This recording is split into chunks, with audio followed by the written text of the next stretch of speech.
Hello everyone, welcome back to my channel. అందరూ ఎలా ఉన్నారండి? బాగున్నారా? వీడియో మాత్రం ఎక్కడ స్కిప్ చేయకుండా కంప్లీట్గా చూడండి. నచ్చినట్టయితే ఒక లైక్ ఇచ్చేసేయండి. మార్నింగే 4 o'clock లేచి ఏకాదశి కదా, పొద్దున్నే పూజ అయితే కంప్లీట్ చేసేసుకున్నాను. మేము బయటకు వెళ్ళే పని ఉందనమాట. సో అందుకోసమైతే మార్నింగే లేచి పూజ చేసేసుకున్నాను అనమాట. ఏకాదశి కదా, పిండి ప్రమిదలు అయితే తయారు చేసుకున్నాను. ఈ పిండి ప్రమిదలు అనేవి ఎవరైనా పెట్టుకోవచ్చండి. ఈ పిండి ప్రమిదలు పెట్టుకోవడం వల్ల అపమృత్యు దోషాలు అనేవి తొలగిపోతాయి అన్నమాట. చాలా మంచిది కూడానండి, పాజిటివ్ వైబ్స్ కూడా వస్తాయి. నేనైతే దేవుణ్ణి ఈ విధంగా అలంకరించి పూజ అంతా కంప్లీట్ చేసేసుకున్నాను. ఆ తర్వాత ఏంటంటే మేము ఒక ప్లేస్కి అయితే వెళ్తున్నామండి.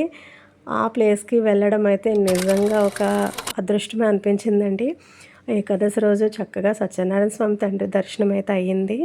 దాంతోపాటు వ్రతం కూడా చేసుకున్నామండి. అది చాలా చాలా బాగా అయిందండి.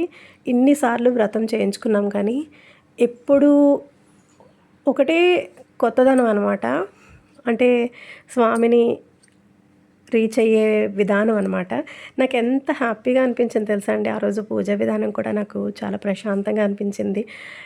మినిమం ఒక 3.5 hours వరకు వ్రతం అయితే అయ్యిందండి. అంటే సామూహికంగా, అంటే చాలా ఎక్కువ మందితో కలిపి చేయించుకున్నాం అనమాట. ఎప్పుడు ఇంట్లో చేయించుకుంటాము, లేదా అన్నవరంలో చేయించుకుంటాము. కానీ ఈసారి అయితే చిన్న అన్నవరంలో చేయించుకున్నామండి. చిన్న అన్నవరం అంటే చాలామందికి తెలియకపోవచ్చు, కానీ మేము కూడా రీసెంట్గా తెలుసుకున్నాము. చాలా బాగా అనిపించింది. ఒక బ్లెస్డ్ ఫీల్ అయితే కలిగిందండి. చక్కగా అంతా అందరినీ కూర్చోబెట్టి చేశారనమాట. ఈ చిన్న అన్నవరం అనేది ఎక్కడుందంటే, మనకి రామతీర్థాలు ఉన్నాయి కదండి. రామతీర్థాలు వెళ్తున్న దారిలోనే ముందే మనకి చిన్న అన్నవరం అనేది మనకి వస్తుందన్నమాట. అక్కడ ఏంటంటే రెగ్యులర్గా చేయరటండి. ప్రతి పౌర్ణమికి, ప్రతి ఏకాదశికి వ్రతం అనేది చేస్తారు. 2 బ్యాచెస్ చేస్తారు. అదేంటంటే 30 pairs అనమాట. 30 జంటలకే చేస్తారనమాట. బ్యాచ్కి 30 జంటలు అనమాట. ఒక 30 జంటలకైతే చేస్తారనమాట. కానీ ఎంత బాగా చేశారు తెలుసా అండి. అంటే గ్రూప్ వైజ్ అయితే ఇంట్లో చేయించుకున్నాం అనుకోండి, మనం స్పెషల్గా చేయించుకుంటాం కాబట్టి స్పెషల్గా చేస్తారు.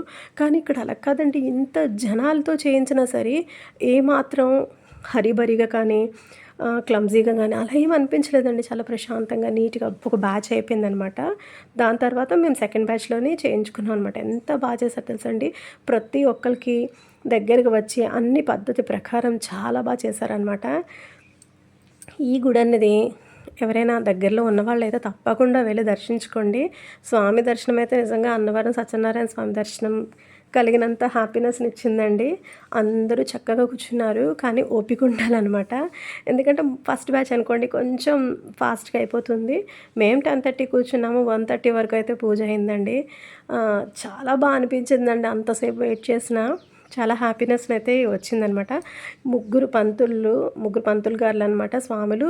వాళ్ళు ఏంటంటే అందరికీ వచ్చి పద్ధతి ప్రకారం అన్నీ అరేంజ్ చేయడం, బియ్యం వేయడం, అంత దీపారాధన చేయడం, దీపారాధన కొండెక్కకుండా దానికి మళ్ళీ ప్రొటెక్షన్, ప్రసాదం చాలా బాగా చేశారండి. ఎంతో హ్యాపీనెస్ని ఇచ్చిందండి. నాకైతే ఆ రోజు పూజ చేయించుకోవడం. మనం ఎప్పుడూ ఇంట్లో చేయించుకుంటాము, కానీ బయట అందరితో సమానంగా చేయించుకున్నప్పుడు ఎలా ఉంటుంది, అందరికీ అలా చేస్తారు, అలాగే ఉంటుంది. కానీ ఇక్కడ అలా కాదండి. మనకి సెపరేట్గా చేయించుకున్న ఫీలింగ్ అయితే తప్పకుండా కలుగుతుందండి. మీరు దగ్గరలో ఉన్న వాళ్ళైతే తప్పకుండా వెళ్ళి దర్శనం ఫస్ట్ చేసుకోండి. తర్వాత మీకే అనిపిస్తుంది వ్రతం చేయించుకోవాలని. మేమైతే రామతీర్థాలు వెళ్దామని అనుకున్నాము, కానీ లక్కీగా మా అదృష్టం, ఆ స్వామి దయ మా మీద ఉండడం వల్ల ఏంటో మేమైతే వ్రతం కూడా చేయించుకున్నామండి. చాలా హ్యాపీనెస్ని ఇచ్చింది. మార్నింగ్ 7కి వెళ్ళాము. ఇంటికి వచ్చేసరికల్లా 3:30 అయిందనమాట. అంటే మార్నింగ్ నుంచి ఈవినింగ్ వరకు స్వామి సన్నిధానంలోనే ఉన్నామండి. ఎంతో హ్యాపీనెస్ని ఇచ్చింది. చాలా బ్లెస్డ్గా ఫీల్ అయ్యాము. అలా ప్రతి ఒక్క జంటల్ని కూర్చోబెట్టి అందరినీ ఒక ఆర్డర్గా, ఒక పద్ధతి ప్రకారంగా చేశారనమాట. చాలా హ్యాపీనెస్ని ఇచ్చింది. చాలా బాగుంది కూడానండి. అంటే కంప్లీట్గా మనం 100% సాటిస్ఫాక్షన్ అయితే పొందుతామండి. ఇక్కడ ఒక స్వామి కథలు చెప్పారండి. చాలా బాగా చెప్పారండి. అంటే త్వరగా కాకుండా నిదానంగా చాలా మంచిగా చెప్పారనమాట. ఈచ్ అండ్ ఎవ్రీథింగ్ ఎక్స్ప్లెయిన్ చేస్తూ, గణపతి పూజ చేస్తూ, తర్వాత అక్కడ ఉంటుంది కదండి మండపంని ఆవాహన చేసి చాలా పద్ధతి ప్రకారం అంటే ఎవరైనా అలాగే చేస్తారు. కానీ ఏంటంటే ఇలాగా సామూహికంగా చేసినప్పుడు కొంచెం ఏదో ఒకటి మిస్ అవుతా ఉంటదండి. కానీ అక్కడ అలా ఏం కాలేదు. చాలా చేశారు. ప్రసాదం ఉందండి. అమృతంలా ఉందండి నిజంగాను. ఆ చిన్న ప్లేట్‌తో ఇచ్చారు కానీ నిజంగా అమృతంలాగా అంత అనిపించిందనమాట. చాలా టేస్టీగా. ఏదైనా స్వామి ప్రసాదం కదండీ! ఆ టేస్ట్ అనేది ఖచ్చితంగా ఉంటుందనమాట. ఈ బనానా పెట్టి బనానా అన్నది మమ్మల్ని తినమన్నారనమాట. అప్పటికే 1:30 అయిపోయిందండి. చాలా వీక్‌నెస్ వచ్చేస్తుంది అప్పటికే. చాలా వీక్‌గా అనిపించింది. మార్నింగ్ 7:00 వెళ్ళామండి గుడికైతే. ఈవినింగ్ వరకు అక్కడే ఉండిపోయామండి. అక్కడే అన్న సమారాధన అవన్నీ జరుగుతున్నాయన్నమాట. పూజ అంతా కంప్లీట్ అయిపోయిందండి. తర్వాత ఏంటంటే అన్ని కొబ్బరికాయలు అవి కొట్టేసి అక్కడ తీసుకొచ్చి పెట్టేసి మిగతా ప్రాసెస్ అంతా చెప్పేసి కథలు అన్నీ కంప్లీట్ అయిపోయాయన్నమాట. పూజ అంతా కంప్లీట్ అయిపోయింది. చక్కగా మండపం అంతా ఎంత అందంగా ఉన్నారు కదండి స్వామి.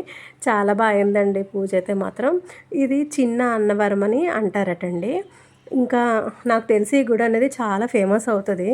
ఎందుకంటే చాలామంది దూరం వెళ్ళలేని వాళ్ళు ఇలా దగ్గరగా ఉన్న స్వామిని అయితే దర్శించుకుంటారు.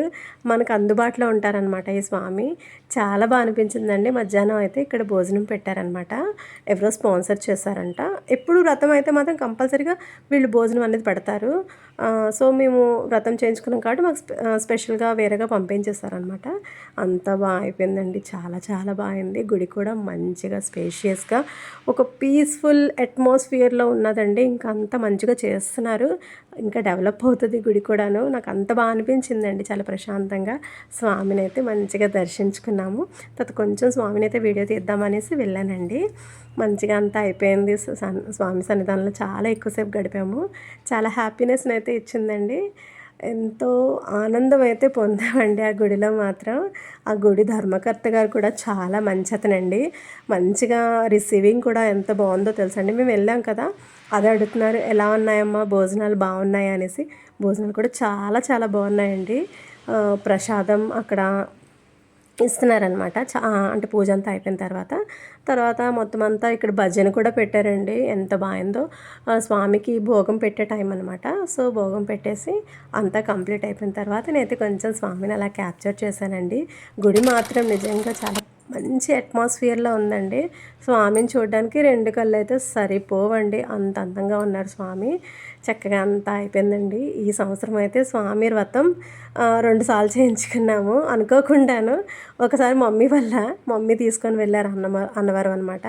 అంటే వెళ్దాము స్వామి దగ్గరికి దర్శనం చేసుకొని వ్రతం చేయించుకొని వద్దాం, కష్టాలన్నీ పోతాయి స్వామి వ్రతం చేయించుకుంటాను అనగానే బయలుదేరి వెళ్ళిపోయాం అనుకోకుండాను. అక్కడ చేయించుకున్నాను. తర్వాత ఈ కార్తీక మాసంలో స్వామి దర్శనం అయింది, వ్రతం కూడా అయింది. చాలా ఆనందం అయితే పొందాం అనమాట. చూడండి ఎంత అందంగా ఉన్నారో స్వామి అమ్మవార్లు. చూడ్డానికైతే 2 కళ్ళు సరిపోవండి, అంత అందంగా ఉన్నారనమాట. చక్కగా ఏకాదశి కదండి, తులసితో అలంకరించి ఎంత బాగా పూజలు చేస్తున్నారంటే చాలా అనిపించింది అనమాట. తప్పకుండా విజయనగరంలో ఉన్న వాళ్ళైతే వెళ్ళి స్వామిని దర్శించుకోండి, మనసు నిండిపోతుంది. నేను మీకు హామీ ఇస్తున్నాను. గుడి కూడా అలాగే ఉంటుందండి. అక్కడ నుంచి అయితే రామతీర్థాలు వెళ్ళాము. రామతీర్థాలు కూడా స్వామి చాలా అందంగా మంచిగా ఉన్నారు. ఆఫ్టర్నూన్ అయిపోయింది కదండి, ఖాళీగా ఉంది. ఆ రోజు కళ్యాణం కూడా అయిందంట స్వామిది. చాలా అయిందండి దర్శనం అంతాను. గుడి గోపురం శిఖరం అన్నీ మంచిగా క్యాప్చర్ చేశాను. ఎంత అనిపించింది చూసారు. నా ఫేస్ అప్పటికే బాగా కళ్ళు తిరుగుతున్నాయండి. బట్ స్వామిని చూడగానే అవన్నీ మర్చిపోతాం కదా, అలాగే అయిందనమాట. చక్కగా స్వామిని దర్శనం చేసుకున్న. రామతీర్థాలంటే ఈ కొండ చాలా ఫేమస్ అండి. తెలిసిన వాళ్ళు ఉంటే ఖచ్చితంగా దగ్గరలో ఉన్న వాళ్ళైతే మస్ట్ అండ్ షుడ్గా వెళ్ళి విజిట్ చేయండి. స్వామి ఆశీస్సులు అందరూ పొందండి. నేనైతే ఫుల్గా బ్లెస్డ్గా ఫీల్ అయ్యాను. ఆ రోజు కూడా మా మమ్మీ వాళ్ళ ఇంటి దగ్గర ఈవినింగ్ ఓపిక తెచ్చుకొని దీపోత్సవంకి వెళ్ళాను. అది మీకు రేపు అప్లోడ్ చేస్తాను వీడియో అన్నది. సో ఇక్కడతోనైతే నా వీడియోని ఎండ్ చేస్తున్నాను. మరో మంచి వ్లాగ్తో మేము ముందుంటాను. నా ఛానల్ కొత్తగా చూస్తే ఇంతవరకు సబ్స్క్రైబ్ చేయని వాళ్ళు వెంటనే సబ్స్క్రైబ్ చేసుకొని పక్కన ఉన్న బెల్ ఐకాన్ ప్రెస్ చేశారంటే నేను పెట్టే వీడియోస్ అన్నీ మీకు నోటిఫికేషన్గా వస్తే. చాలామంది సబ్స్క్రైబ్ చేయట్లేదు, సబ్స్క్రైబ్ చేసుకొని సపోర్ట్ చేసేయండి. మంచి వీడియోస్ మీకు తీసుకొస్తాను. బాయ్ ఫ్రెండ్స్, మరో మంచి వ్లాగ్తో మేము ముందుంటాను. Take care, see in the next vlog.